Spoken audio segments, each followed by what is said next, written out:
You are listening to the It's Your Time podcast, and I'm your host, Certified Life Coach Michelle Arnold Burke. In today's episode, I'm discussing being the boss.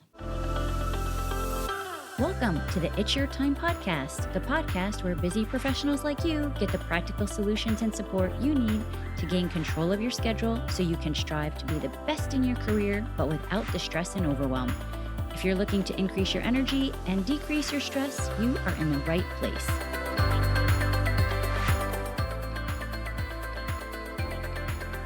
Hello. Welcome back to the podcast, friends. Happy Cinco de Mayo.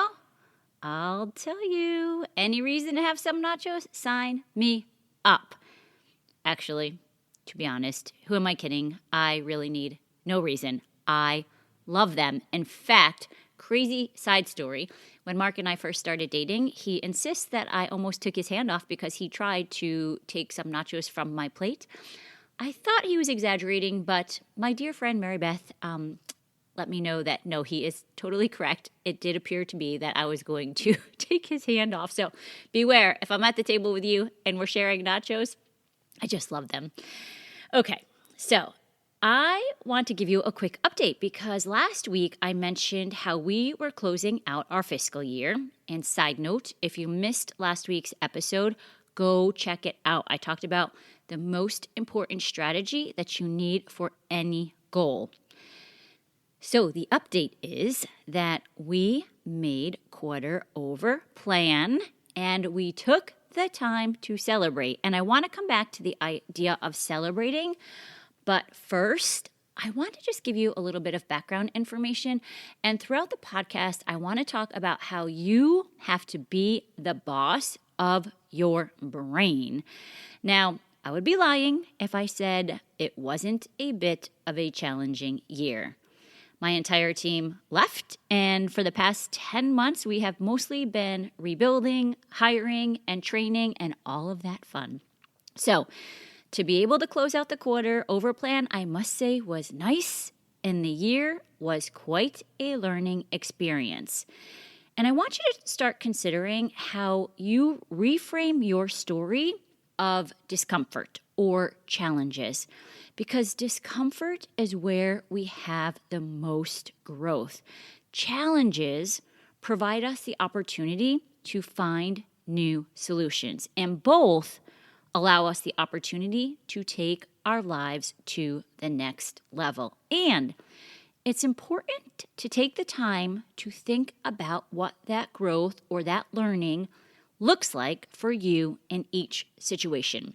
Now, you have to be the boss of what you are thinking, because if you're living on default and you're always acting as if you are the victim of the circumstances, you will have minimal opportunities to change your life. And what I mean is, in an instant like this, for example, the past year where everybody quit, we were hiring, rebuilding, it's very easy for the brain to be wasting energy fighting with the reality of what is, saying things like, this isn't fair, the competition has more people, the company should be doing something different, I shouldn't have to do this all alone. Like, pay attention to what it is that you're saying, because all of that thinking can be super draining, number one, and it can make you feel very overwhelmed and not have you taking action that allows you to do the things you need to do in order to get the job done. And you need to be the boss of what you tell yourself daily. So if you are in it, I want you to consider taking some time each morning and just journaling. It does not have to be that you go get a fancy journal and a pen with ink and feathers, right? Like literally take a piece of paper on your desk. I don't even care if you use the back of the paper of a piece that you're ready to throw out. Write what is going on in your brain so that you can look at it. Just put it all on paper and decide if what you are thinking is actually useful. Because when you catch yourself thinking how terrible everything is, that is your indication to stop. Take a break. Become aware of what you are saying and decide if that path of thinking is really helping you. And I will tell you, I get it. Sometimes it can be a challenge just to get out of your own way because it does feel so overwhelming. And that, my friends, is why we all need someone. And I might insert a coach in this statement because a coach allows us to see possibilities that we are not able to see in our current situation. Someone to question our thinking. And then, similar to how you would tell a toddler to stop doing something and then redirect them, you do that with your brain. You decide on purpose what it is that you want to start believing and thinking. Now, as far as learning from this past year, I also want to share a few things with you here. And I would say the top 3 things that I have taken away from this lovely opportunity of growth is, number 1, I'm going to reiterate, yes, shameless plug perhaps, but get a coach. If you are struggling and think the only answer right now is to leave, be sure you know what you are doing. It might be, and it might not be. It might be the answer, might not be the answer. I had 3 coaches helping me through the past year, and I tell you, coaches see what you don't and can really help you find potential, new solutions, new ideas. And I will also tell you, I may or may not have thought once or twice or many times over the past few months that the answer was to leave corporate, do full-time coaching, and if need be, empty the 401k. But remember, you take your brain with you wherever you go. And if you're looking to leave your current job, you want to be sure that you like your reasons.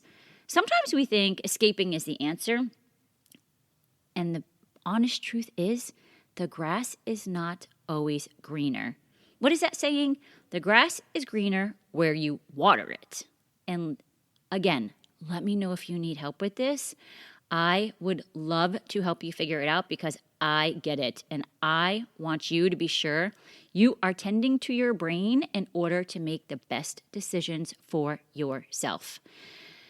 Number 2, prioritize. You must decide what is most important, which is not the same as urgent. Hear me when I tell you that, because a lot of times our brain wants to do what is urgent, and knowing the difference in this is everything when you want to decrease your stress and overwhelm.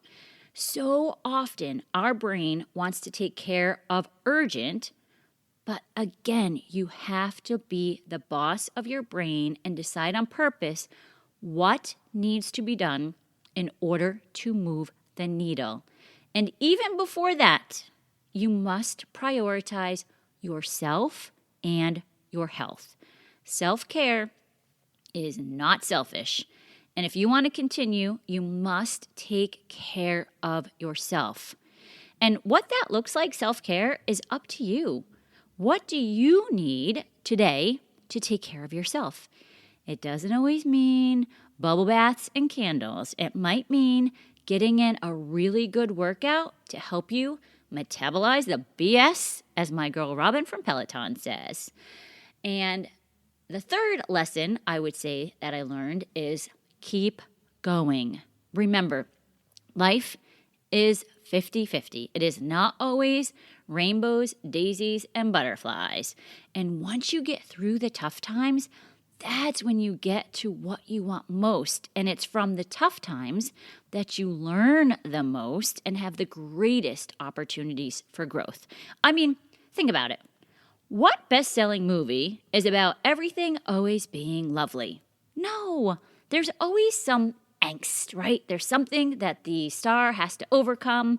That's life.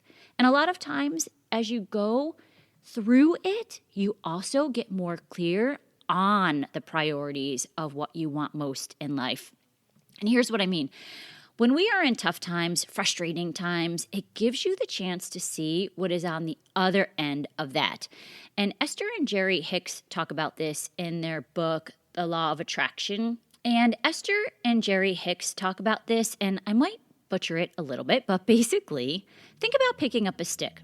There are two sides to it, and you don't just pick up one side. You pick up both. So when you find something you don't like, consider that one side of the stick.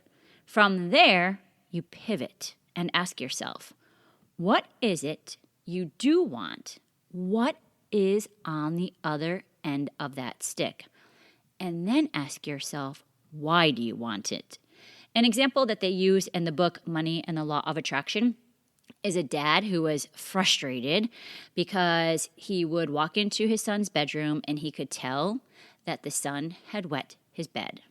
And I want you to just think about an example of this for yourself. In that moment, you stop and acknowledge what you don't want.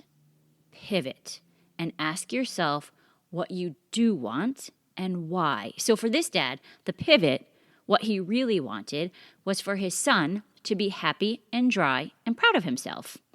What is the pivot for you in your example?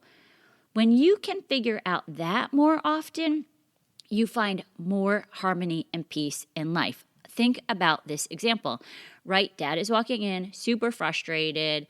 The little boy is wetting the bed, but if he can pivot and think about what it is that he does want, he wants his son to feel proud about himself.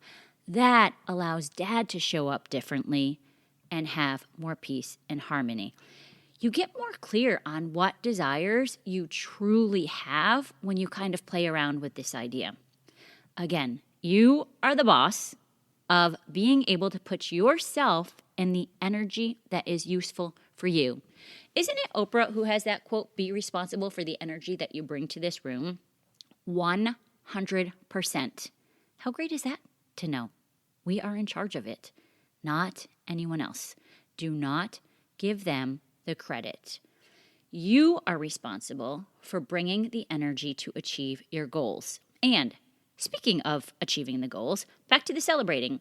This is such an important concept because high performers celebrate their goals. And I've talked about this on previous podcasts. One tip you can try each day is to just take a moment and write down 3 wins for the day. And they can be big or small. Just show your brain that you are winning. And when you have a specific goal, like hitting your number, for example, I want you to consider being specific with what that celebration is. So, for example, we said last day of the quarter, when we hit that number, we are going to hang out someplace for a bit on the water and have a little gathering. So get clear on what that celebration will be for a specific goal, and it just makes it that more powerful. Because remember, our brains are designed to always be looking for the negative. That is default thinking. That, my friends, is a lot of how society goes through life, but not us, not those of you listening here. So you have to be the boss of that and intentionally look and plan for celebrations. And I've talked about this before as well. It's brain science. What you believe to be is what you will find. So as you give yourself credit and celebrate, you will magnetize and find more areas of celebration. And think about the momentum that you get living in that energy. That is where the magic is. Okay, remember, if you want help with any of this, reach out to me. contact@michelleburkecoaching.com. Or you can just go directly to my calendar, michelleburkecoaching.com/connect. We can hop on a free call and discuss more about what you are looking to accomplish. Okay, that's what I have for you today. Let's circle back next week. But for now, make it a great day. Take care.